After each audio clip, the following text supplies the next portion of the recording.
It seems my audience is largely people who know a lot about teacher education, but not totally. So there are some things I'm going to say which may seem obvious to a lot of you, but for those of you who aren't from that background, hopefully it will be helpful. If we think about teacher education, it fits into a very strong contemporary discourse about teacher quality. Lots of reports, just a couple I've mentioned there: OECD Teachers Matter 2005, a couple of McKinsey reports 2007, 2010. The reason that teachers are important is, of course, that good teaching requires good teachers. So again, just a couple of quotes from those reports. Improving the efficiency and equity of schooling depends on ensuring that competent people want to work as teachers, and their teaching's of high quality. What matters most in becoming one of the best school systems in the world is getting and keeping good teachers. So we, you would think, as teacher trainers, are at the core of these policies. We need to improve teaching by raising the quality of entrance to the profession, the people we recruit, and raising the quality of teacher education programs, what they do when they're with us. So there's been a conventional wisdom, certainly over the last 20 years, but in some respects even more than that in countries like this one, that we should recruit better qualified students to teacher training courses, should increase the length of teacher training courses, should make teacher training courses more academically rigorous, and we should incorporate teacher training colleges into universities. The last one is perhaps a little less shared by everyone, but there has until recently been a view that regulation is better than deregulation. In other words, having some common standards that people work to. As I say, this has been the conventional wisdom in this country, certainly since the changes in teacher education in the 60s, 70s and 80s. And it's subsequently been the case in other parts of the world, other parts of the OECD anyway. But of course, we have to recognise that in some parts of the developing world, these processes have hardly started. And in our debates about teacher education, we tend to lose sight of the fact that vast numbers of children are taught by people who have no more than a high school education. But that seems to be the direction we were moving in. And therefore, it should be good times for university education schools. Just really repeats the fact that lots of countries, most successful countries in particular, moved from a system of low-status colleges of teacher education with relatively low entrance standards into a smaller number of university-based teacher education colleges with relatively high standards and relatively high status within the universities. So that's where we've seemed to be going for the whole of my career and some of yours, I think. But there is now an alternative narrative. Teaching is a craft, and it's best learned as an apprentice observing a master craftsman, and then he remembered, or woman. Watching others and being rigorously observed yourself as you develop is the best route to acquiring mastery in the classroom. Before those views became the views of Michael Gove, the Secretary of State, the quality of teacher education at the beginning of this government and the distribution between different routes looked something like what I'm going to show in the next few slides. First of all, university-led partnerships, 75 of those, school-centred skip provision, 59, employment-based provision, or EBITS 100. But actually that's really misleading, because when you look at the enrolments of students on those different routes, then the vast majority, 80%, were in university-led partnerships, and much smaller proportions in skits and employment-based routes. So that's what this government inherited in 2010. It also inherited assessments of quality by Ofsted that looked like this, that 48% of courses in universities were rated outstanding, against 35% in skits and 17% in employment-based routes. The distribution of top 10 providers was clearer, that skits were high quality as well as university-based, but as you've seen, the numbers of trainees on them was tiny compared with universities. So it's difficult from that to see that the reasons for change in the direction of school-led teacher education came from concerns about quality. We can always do better. We always need to keep an eye on our global competitors. All of this I'd go along with, but it's, as I say, very difficult to see quality would be a reason for dismantling the basic system that we had in place in 2010.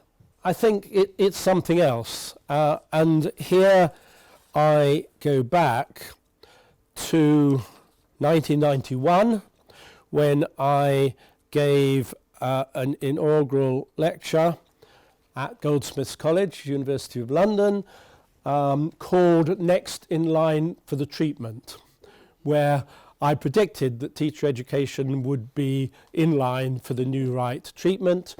And I said a recurring theme in the pamphlets is the need to rid the system of the liberal or left educational establishment, which is seen to have been behind the progressive collapse of the English educational system, which prey to ideology and self-interest, is no longer in touch with the public. The new right's own ideological obsession was with the left or liberal educational establishment, of which many of us are seen as members. Now, the implication of that analysis of education for teacher education, I also talked about in my inaugural lecture, and pointed out that actually both the neoliberals and the neoconservatives agreed on one thing. There was a lot they didn't agree on, but they agreed on one thing, that say 2 or 3 years of subject study is sufficient academic preparation for would-be teachers, and any training necessary can be done on an apprenticeship basis in schools. At one level, this is a general argument about producer interests, but it's also a much more specific attack on the alleged ideological bias of teacher education. And indeed, some of the pamphlets suggested that university-led teacher education actually made teachers worse. It wasn't only that it didn't help them, it made them worse. And my own subject, sociology of education, was picked out particularly as a culprit in this respect. So that was what I was looking at in 1991. But at that stage, the people saying those things were the lunatic fringe. Or we thought they were the lunatic fringe. And even the then Conservative government didn't take much notice of them. If you look at the 1992 reforms, they certainly don't go anywhere in that direction. They do increase school involvement in teacher training, but heck, we've always argued for that. It's not their preserve. So I think for 20 years, it didn't go away, but it wasn't seen as a policy that was really had legs. But 20 years later, when Michael Gove came into the government, we had a Secretary of State who had learnt that script. It's almost as if you'd read through those pamphlets and said, I'm going to do these things. And so you'll be familiar that he said things like, I refuse to surrender to the Marxist teachers hell-bent on destroying our schools. The new enemies of promise, the so-called blob, again, of which some of us have been seen as members. And that's partly why I'm no longer on the board of Ofsted, because Michael Gove, was one of his last acts as Secretary of State, removed anyone who could be seen as part of the blob. But that was his view. Government discourse on teacher education, and particularly university-based teacher education, and even educational research, expressed here by Michael Gove. In the past, the education debate's been dominated by education academics, which is why so much of the research and evidence on how children actually learn has been so poor. A ringing endorsement of your work. Now, thankfully, teachers are taking control of their profession's intellectual life, taking the lead in pioneering education research and creating a living evidence base. And we've already taken steps to put teachers and schools in charge of recruitment and training. Now, as the picture shows, Michael Gove has actually been put back in his box by the Prime Minister. But nevertheless, the policies seem to continue. And you will be as familiar as I am with these. I've just listed a few. Acceleration of school-based teacher education, school direct, school-led teacher education, where the schools contract with universities rather than vice versa. Teaching schools and teaching school alliances to be the hub of the system.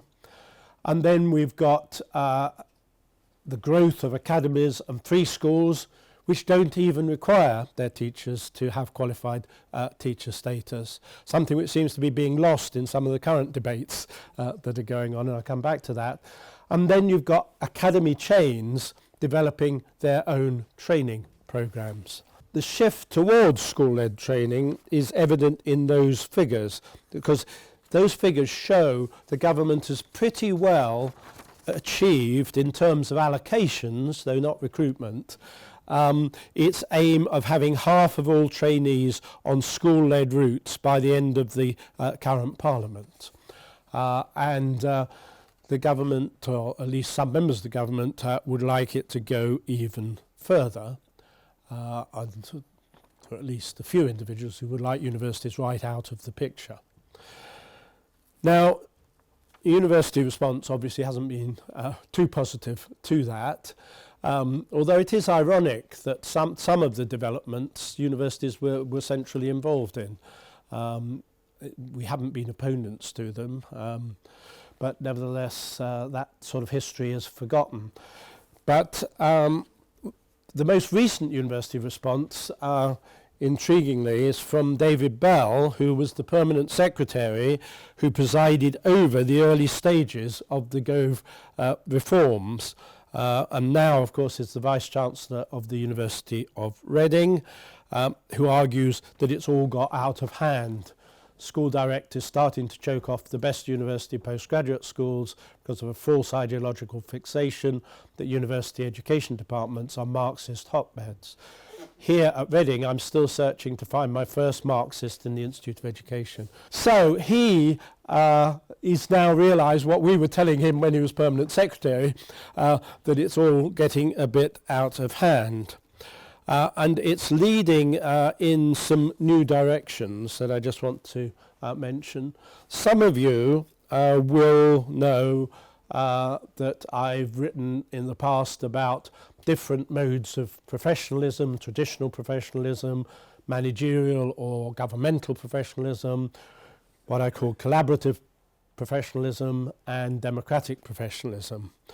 Obviously I haven't got time to go into those, but what I am now identifying as a new form of professionalism called branded professionalism, which is academy chains having their own training programs with some with universities, but increasingly not. So we're going to have Harris teachers, ARC teachers, all these different brands competing with each other and competing with universities.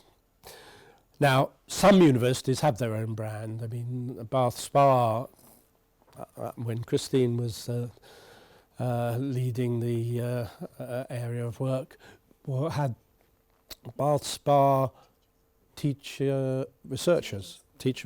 So that was an attempt to build a distinct brand, and Oxford has its own distinct brand. When I was director of the Institute of Education, as Christy mentioned, my deputy, Dylan William, always used to say, the trouble with the Institute is you wouldn't recognise an Institute teacher. It's not a clear professional brand. A lot of people pass through it. It's not a clear professional brand. And that probably was true. But even before these academy chain brands, we have one new brand which absolutely dominates the policy debate, and that is Teach First. And that really is a strong brand. I remember I was going round a school in London with a head teacher, and we went into a science lesson and watched this young teaching. It was very impressive. And we came out, and she said to me, you know, he's a Teach First teacher. And I said, actually, you don't need to tell me that. He had it all stamped over his forehead. They are very, very identifiable, partly because of the esprit de corps that they build up in the intensive training program and so on. But Teach First does, of course, involve universities. And I have to admit, I was probably the person responsible for bringing the universities on board to support Teach First in order to make it different from Teach for America, where it's in competition with universities. So I make no apology for bringing them on. But if you look at Teach First publicity, even though they're in partnership with universities, the Teach First brand dominates. I mean, Christchurch, Canterbury hardly had any recognition when it was the sole provider. They were people who were servicing Teach First, not a university that was able to stamp its own brand upon it. So, all of this, seems to me, is part of a potential fragmentation of the system, and more to the point, a potential marginalisation of universities, or even when they are there, their almost invisibility within the system. Now, some of my colleagues, and I think this was probably true in Ian Mentor's lecture here, think this is a peculiar English thing. English exceptionalism, and John Furlong, who I work very closely, takes a similar view. And of course both of them have close connections with Ian Mentor with Scotland and John Furlong with Wales. And there are different things happening there, although what's going to happen in Wales I think is a bit up in the air at the moment, Dan. But anyway, it may be out of the frying pan. But what is the case is that there are differences within the United Kingdom. But I don't think this is the peculiarities of the English. Looking at it more broadly, there are similar developments in other parts of the world. And obviously I can only deal with a few of them this evening. But if we look at the United States, Arnold Duncan Secretary for Education, teachers deserve better support and better training than teachers' colleges today provide. The same discourse as that of our government. And even from an insider who's worked in schools of education all his life, David Labrie, describes education schools in these terms. The American ed school gets very little respect. Other professors portray it as an intellectual wasteland. Teachers decry its programs as impractical and its research as irrelevant, and policymakers castigate it as the root cause of bad teaching and inadequate learning. Now, you've heard that so many times, and it ain't just in England that you hear that. And so you get a situation where you've got alternative branded providers there as well, challenging the established universities. So you've got established universities on the left, and you've got the other providers coming into the scene on the right. And one of those, Relay Graduate School of Education, is in fact a new teacher training provider set up by 3 CMOs, or Charter Management Organisations, which are the equivalent of our academy chain. It's almost a direct crossover. And they specifically set what they're doing against universities. They're a response to a nationwide failure by most university-based teacher education programs to prepare teachers for the realities of the 21st century classroom. Now, the ARC thing I showed you earlier doesn't put it quite as bluntly as that, but it's the same implication anyway, and in America they speak more directly, and that's what they're saying. Now, okay, we can say it's not a peculiarity of the English, it's an Anglo-Saxon obsession, and so some of you know that I've worked part of the year in Australia, as Christy was saying. Why on earth, I was thinking this evening, am I here at this time of year and in Australia in their winter? But never mind. You should have told me about this, Christy. But Australia is interesting. I mean, it's another sort of Anglo-Saxon country in many ways. But it looked, people kept telling me, people like Ian and John kept telling me, no, they're highly regulated. Well, it does look like England 20 years ago. But even there, we are getting some moves in terms of atomization and different sorts of provision. So they've got Teach for Australia, they've got autonomous schools developing, they've got innovative M-Teach courses, they've got their own ministerial review of teacher education, and they've got this notion from John Hattie, who some of you will know, who's at Melbourne, but chair of the Institute for Teaching and School Leadership. Isn't it funny how these titles get adopted all over the world?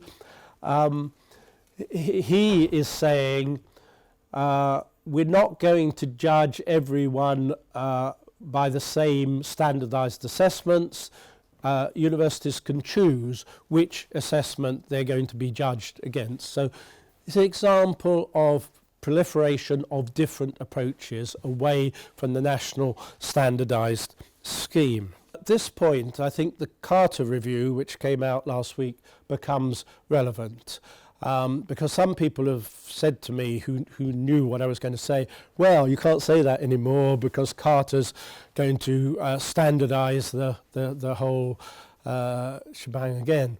But I don't think that's what's happening. I think Carter's actually pointing something more like the Australian hybrid. It does conclude the quality of ITT is generally good, which we've been telling them, and Ofsted has been telling them. Examples of strengths across different routes reflected in those figures I showed you earlier. But the system has become complex and confusing. But then it says qualified teacher status is essential, but PGCE should be optional. It does recommend the framework of core ITT content, and it does argue for evidence-based teaching. So there's some good stuff there, and it is surprisingly unideological, given it was set up by Michael Gove to come up, I think, with an entirely different set of answers. But the major issue, including the future role of the PGCE, and hence, I would argue, the future role of universities, is left for resolution till after the general election. So I don't think it destroys my argument, and in fact I would say ultimately it probably won't have much impact, and if it does, it certainly won't take us back to the past. I mean, teaching schools are absolutely at the core of it. And all this actually does take me back to the past, to something I wrote in the year 2000 that people told me was nonsense at the time. Which is the notion of core and local professionalisms. And I said to some degree schools and teachers appear to have been empowered to develop their own local professionalisms. This was before New Labour really got too far down the road of managerial professionalism. This was more the previous Conservative government with grant-maintained schools and so on. But I said, on the other hand, centrally specified competencies and standards mean that local professional freedoms actually quite tightly constrained by the demands of the evaluative state. And New Labour focused on that particular part of it, at least in its early years, and reintroduced standardisation. But what I think is happening now is we are going back to this model, that at one level we don't entirely abandon a core definition of teacher professionalism through the teaching standards, the Ofsted inspection framework, and all those things, but it's a very narrow core compared with what it used to be. And then, and I think that will be true of Carter's proposed ITT framework. I don't think it will be a fully fledged national curriculum for teacher education. The use of the word framework, I think, means framework. And so, alongside this narrow core, we will have local professionalisms, particularly developed by academies and charter schools in the US, chains and federations here. But we'll also have what I've called deregulated professionalisms, which, as I said, academies and free schools, like private schools, don't have to employ teachers with qualified teacher status. I'm not quite sure what the core professionalism will mean in half the schools. I imagine that Carter's core ITT framework won't be mandatory for academies and free schools, just as the national curriculum isn't. So I think the notion that we're going to have standardisation reimposed is actually misguided. More likely, I think we are going to move towards what David Bell, who I mentioned earlier, has described as messiness in terms of structures. He's talking about school reform generally, radical structural reform, as we move from a standardised national system to a system of many small systems. And what I find intriguing is that David Bell, as a policy actor, uses the same technical term, messiness, as my friend Stephen Bull, a policy analyst and fellow sociologist, when he talks about messiness and complexity, tend to characterise postmodern policy processes. And I think that's when we think this is all going to go away, we forget the broader sociological and global developments that Stephen Ball is talking about there. So I think messiness will continue. My colleagues, both of whom are here, Caroline Whiting and Sionge Moon, have demonstrated that even in the last couple of years things are getting messier. That was their chart for a couple of years ago. It's now got much more complex in terms of the routes into teacher education, and that of course is partly what Carter was concerned about. But I don't think it's going to change markedly in the near future. So what we're going to have is what I call multiple professionalism. So the rise of local and deregulated professionalism, so that going back to my earlier work on traditional managerial, collaborative and democratic professionalism, which I sort of presented as a Hegelian progress towards higher orders, is not that. I think these are different forms of professionalism that in this brave new world will be competing and or coexisting with each other. And some brands will actually say, we are traditional, that is our brand. Others will say we're collaborative, that's our brand, and so on. But just to slightly draw back from the notion that it's a total mess, I think the other way of looking at it is it's a deconstruction of national standardized systems, but these multiple professionalisms are also increasingly linked together through network governance, and an example there is the linking of the different Teach for America, Teach for Australia, Teach First, and so on around the world. Interestingly, lack of them where they're most needed, probably, which is Africa.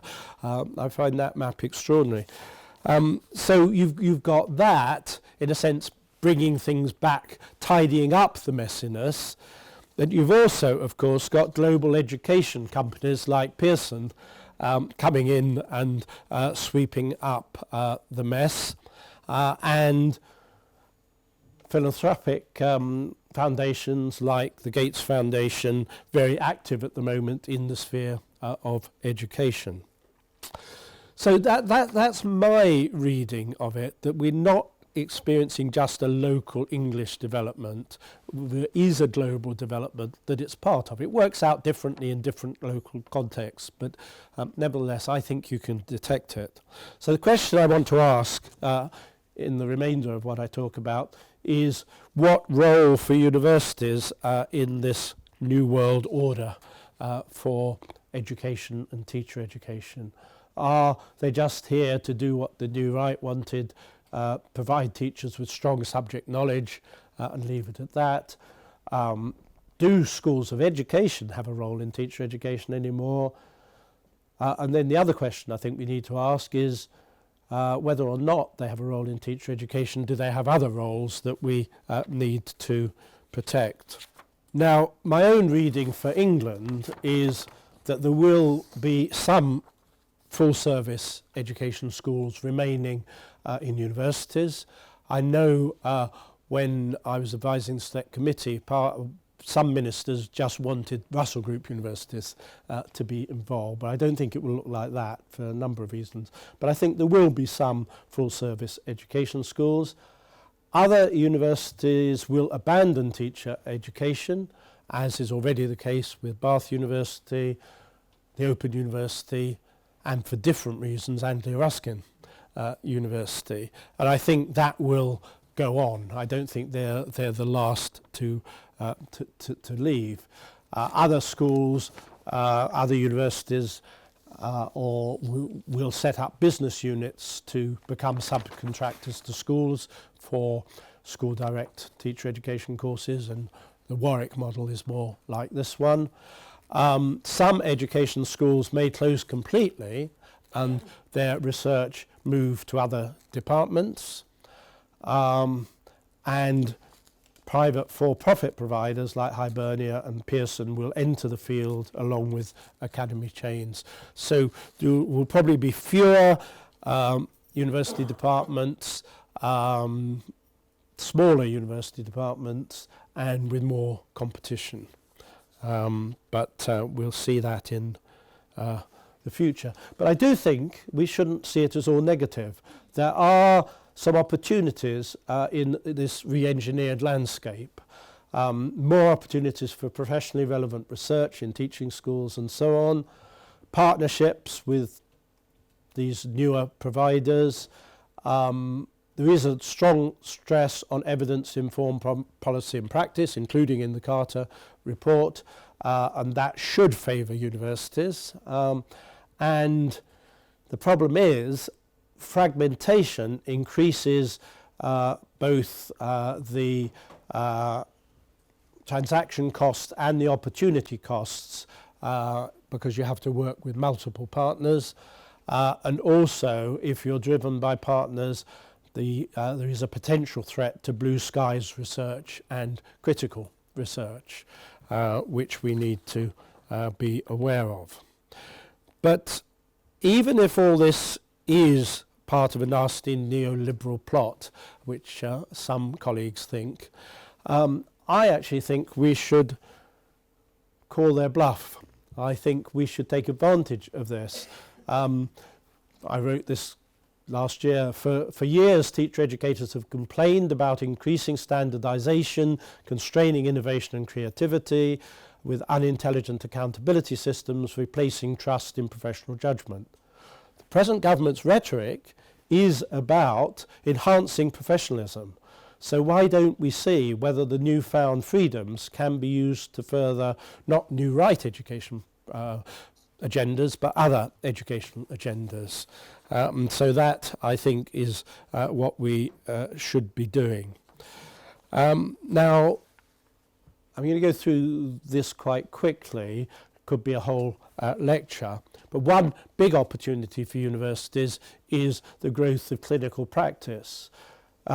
There I've got a quote which is often used by people who support the Michael Gove agenda as the OECD supporting his position by saying across the board the best performing countries are working to move their teacher education programs towards a model less on preparing academics and more on preparing professionals in clinical settings, which they get into schools earlier, spend more time there and get more and better support in the progress. That sounds like a sort of sanitized Govian view.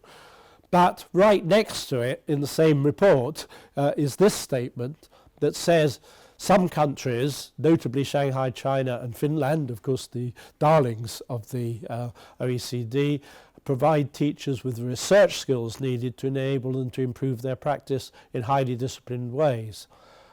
Finland, China and so on involved in action research and relying partly on research performed by teachers, but where do they learn those skills?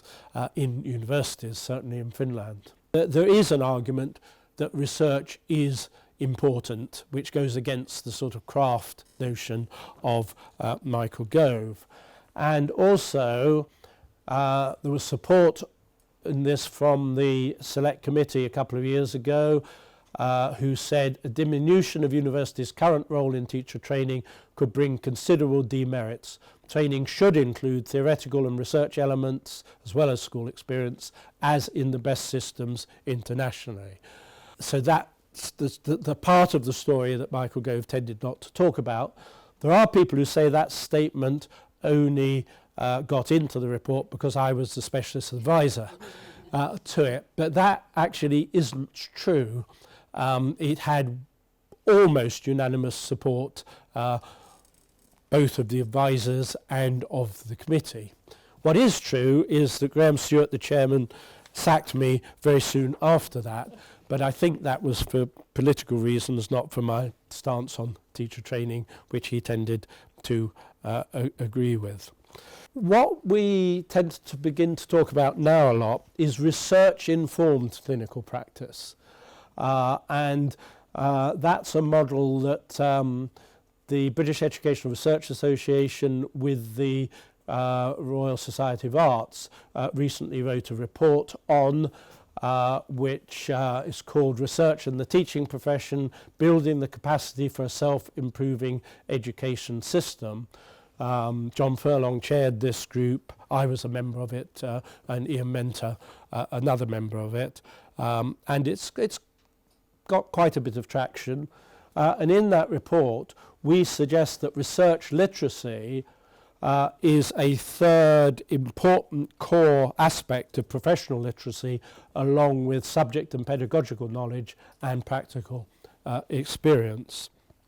And our vision for the future was that teachers will share a common responsibility for continuous development of their research literacy, and in qualifying and throughout their careers, they'll have multiple opportunities to engage in research and inquiry with members of the wider research community based in universities and elsewhere.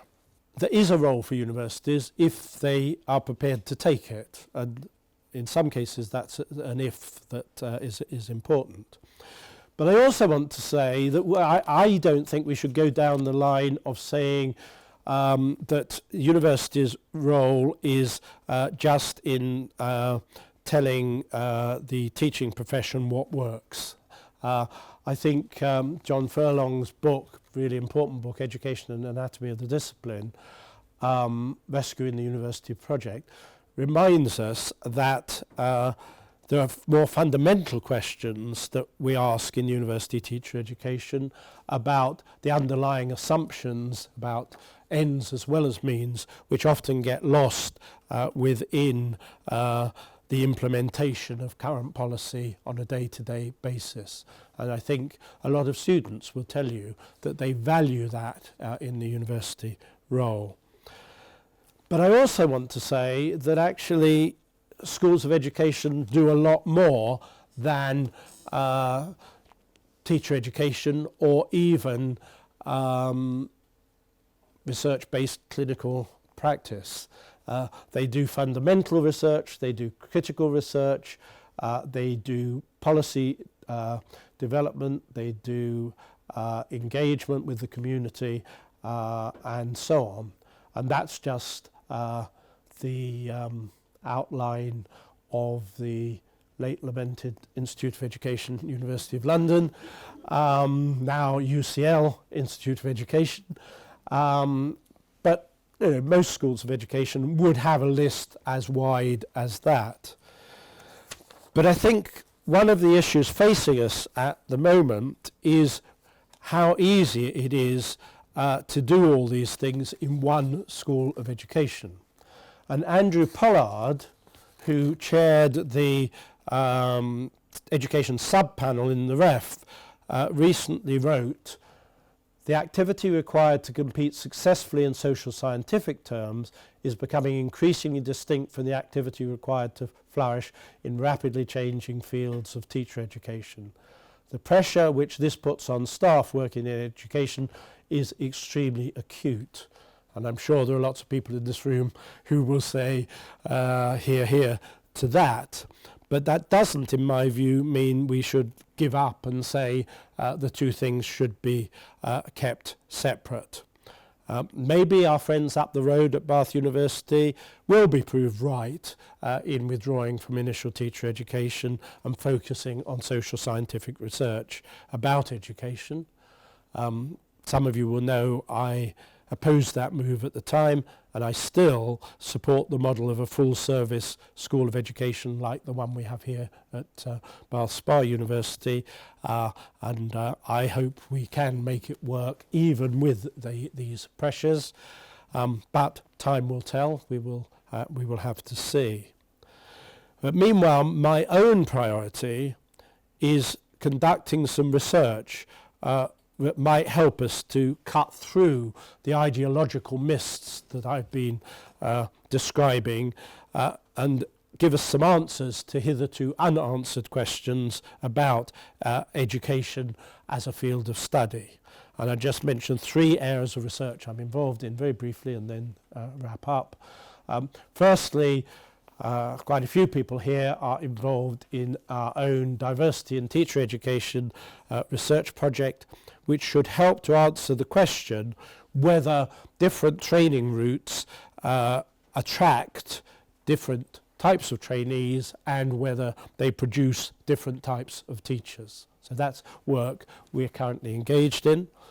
A second project I'm involved in at Teachers College Columbia, where I'm going next month, is trying to answer the question of what role research should play in teacher preparation, because the literature on this is rather weak, and you shouldn't be saying, you shouldn't be opposing one ideological assertion with another.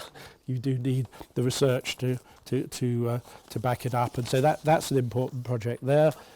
And then a third project is one I'm doing with John Furlong at Oxford for the British Academy, investigating whether different ways of organising education as an academic and professional field in other parts of the world might offer us some ideas about where to go here.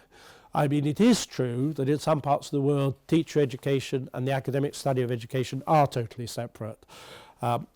It's not the way I would choose to go, but I think we ought to know more about what it looks like, what benefits and costs it has. So that's ongoing work, and maybe when I've completed that work, I can come back with a more genuinely evidence-based view of how universities might best relate to teacher education in the future. But there are certainly still many challenges ahead. Thank you.